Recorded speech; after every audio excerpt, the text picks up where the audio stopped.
Guys, ETK here, and today I'm going to um, go through the weeks of what we've done so far, up to week 7, I believe, or week 8. But yeah, I'll be going through the processes of how to what we have done through our production side of things and what we have done on our written work side of things. So week 1, what we did was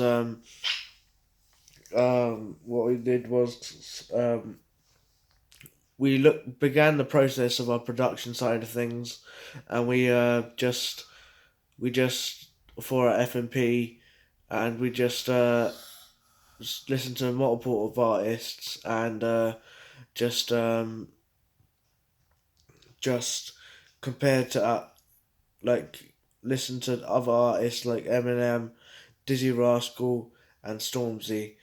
We were very influenced by Stormzy. We sort of thought that that's what kind of vibe we're going for. But Eminem's delivery and new style of music is also what we're going for. So that's in week 1, guys. Week 2 is um, week 2 is that we lost a lot of evidence. My phone got reset, so obviously, um, I lost a lot of evidence being due to that, and so week 2 we didn't get much done. Due to our evidence being lost, week 1 was sort of like, well, we missed that, so we lost all our work. So week 3, um, we mainly worked on the drums and our production side of things, and what we did was um, we had an 808, and we had to just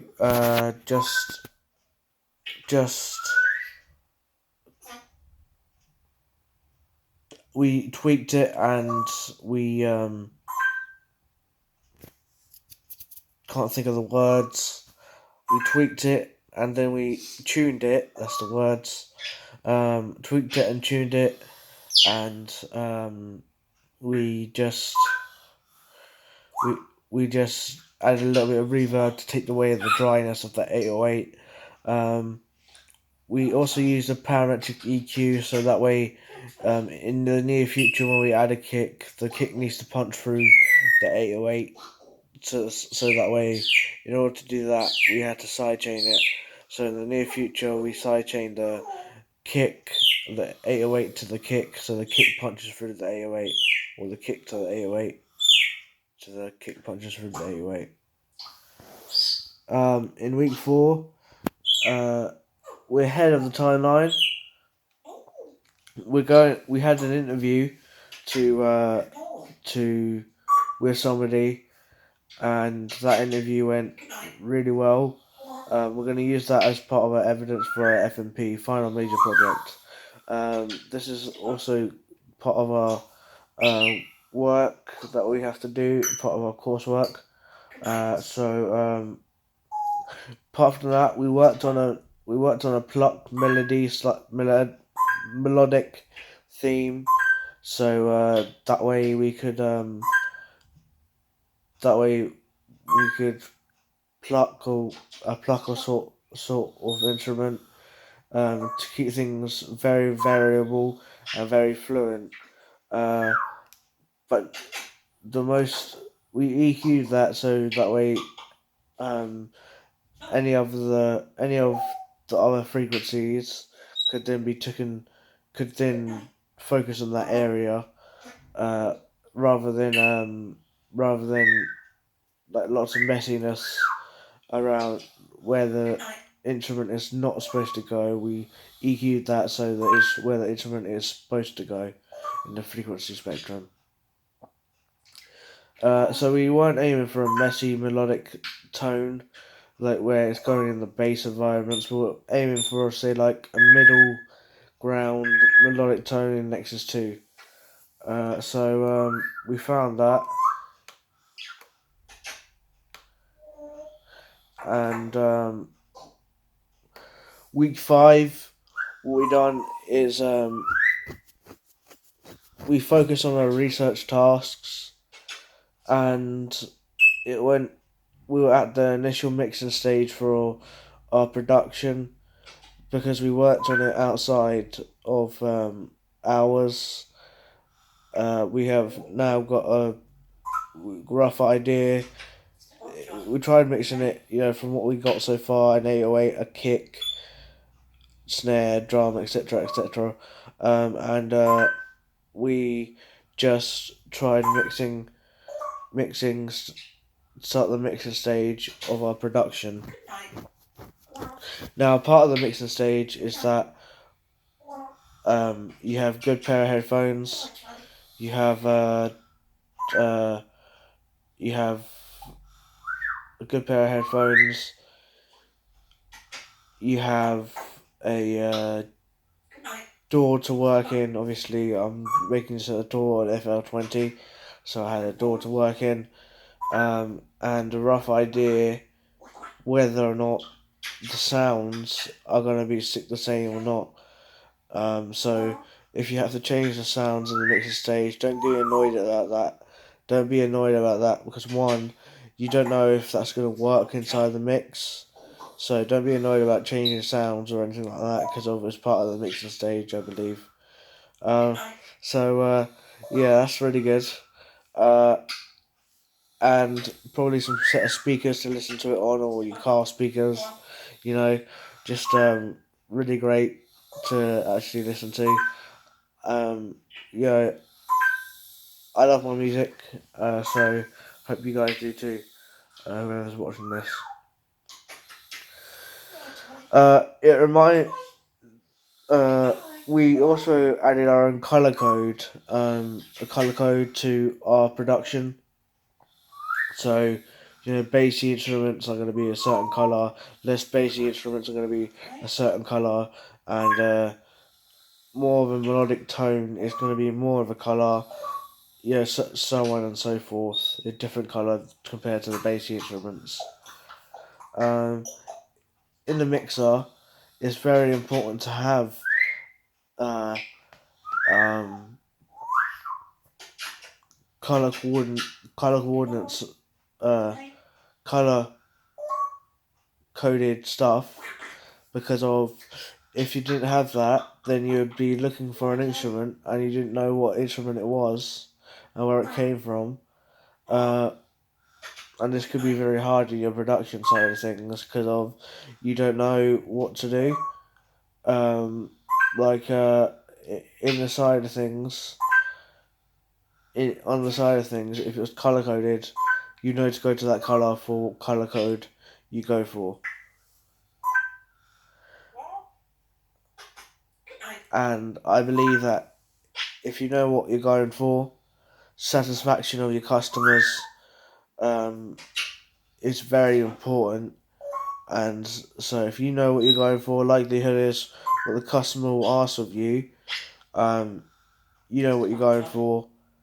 What the customer asks of you will be a great product at the end of it, and the customer will be very satisfied. Due to, and it's not about making money, as such thing, but making sure that your customers are satisfied with your product, and so on and so forth. And then you get some profit on top, perhaps due to the satisfaction of other people being satisfied with your product.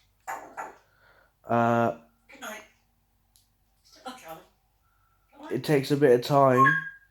It takes a lot of time, not just a bit of time, to actually get you satisfied with your customers. But setting up the color code, it could take up a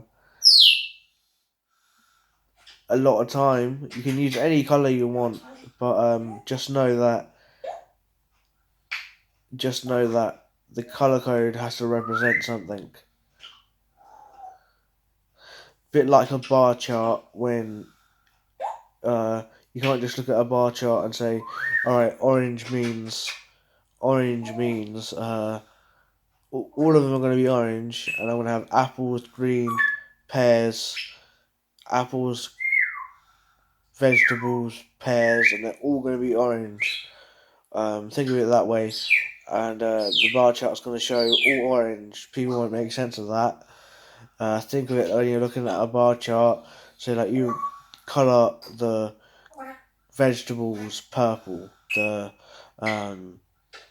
orange is orange, the uh, pears green, something like that. So we asked for feedback.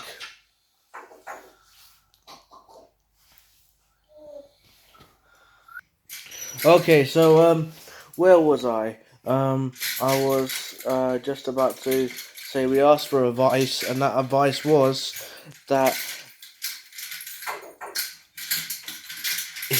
the person that liked it said that I really like how you're playing in the notes, mainly because of it proves that it's not just robotical.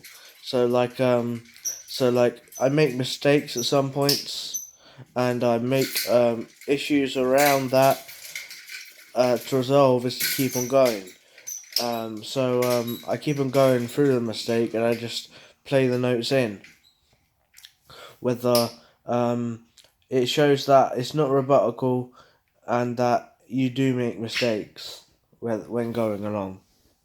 So that was week 6. Uh,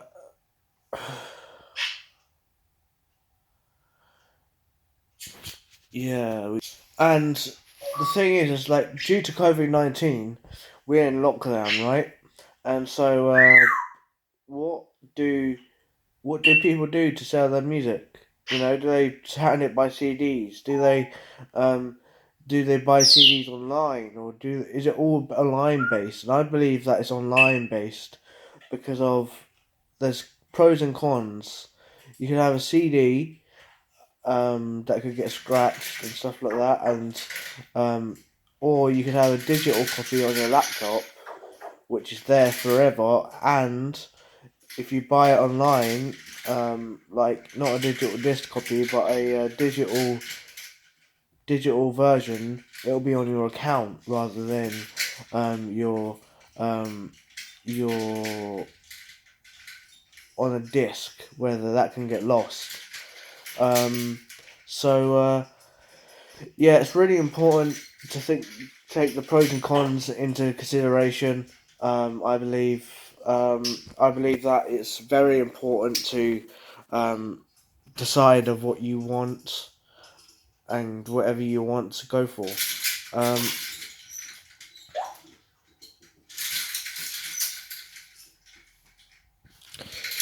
yeah, week 6 was a very long week. Basically, on week 7,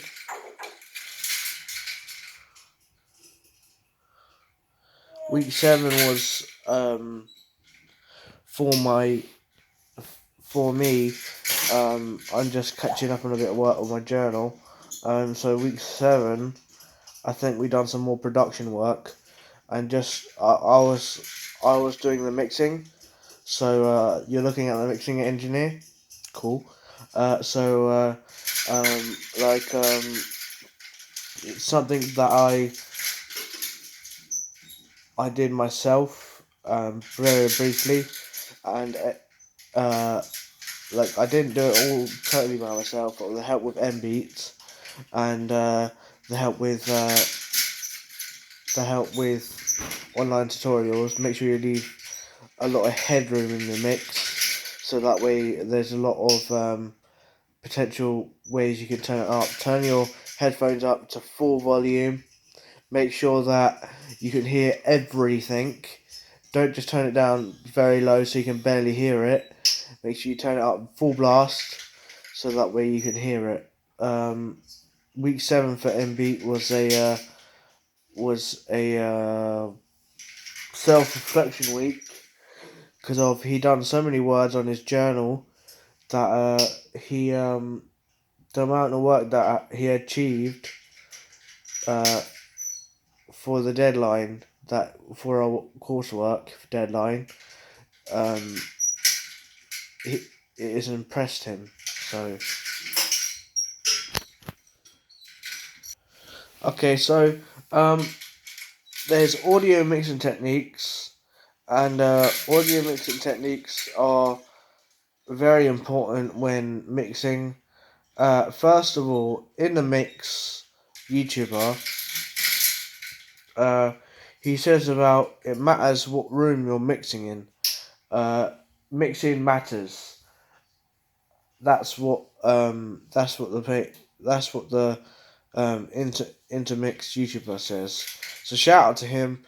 Well, don't shout out. I don't know. But for intermix for teaching me that and teaching everyone. I think that's a very good idea. Intermix in the mix, into mix in the mix. So the room that you're mixing in, you can sound very reverby, and which is make sure that you have acoustic foam put in place, like acoustic treatment around the place that you're working in, because of it could affect the how it sounds, and you cannot be hearing it to the full effect. Um, uh, there's something called an echoic chamber, which is in Washington, Redmond, which is in America, and an anechoic chamber is where um, it's completely silent. It's like it's unimaginably quiet. Uh, they are they are specifically designed for audio engineering. So anything to do with audio, setting up microphones, like they are very, they are they are very audio based. So like they've got acoustic treatment, they've got acoustic foam, uh, and uh, and I didn't experience a anechoic chamber as such, but a music booth as such. So like when you close the door, it's nice and quiet, and some people don't know what to do with it. But I am so like I really like the quietness. I close the door, and I'm like, it's good. Like so I have seen music booths, and um, our senses, human senses, um, our senses, our senses just like we hear on the left side of the ear more bass frequencies than we do on the right. It's a common fact that if you search up into Google, the left ear is for bass frequencies and the right ear is for high frequencies or something like that. Roughly around, I think I only searched up what was the left ear, maybe like a tone in the frequency spectrum, and I think it's bass frequencies. So I didn't really search the right ear, so supposed to know left and right, I suppose. But yep.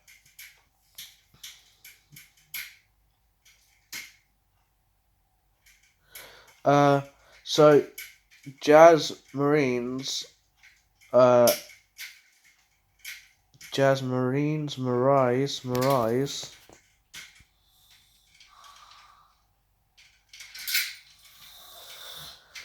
that you first hear a rustle of your clothing. So even if you move as quietly as possible, you will hear next. You will hear any fluids that are in your mouth. So, like this is some guy that went to an anechoic chamber in somewhere, and said that you'll hear the rustles of your clothes. You'll hear it. Uh, Next, you'll hear any fluids that are in your mouth. So,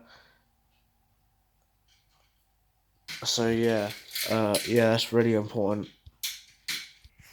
But yeah, guys, I think that's the end of this. Concludes this video. I'm going to go into more depth about the anechoic chamber and human senses in the next video. So be sure to smack that like button and hit subscribe and hit that bell, and I'll see you in the next video. Ding!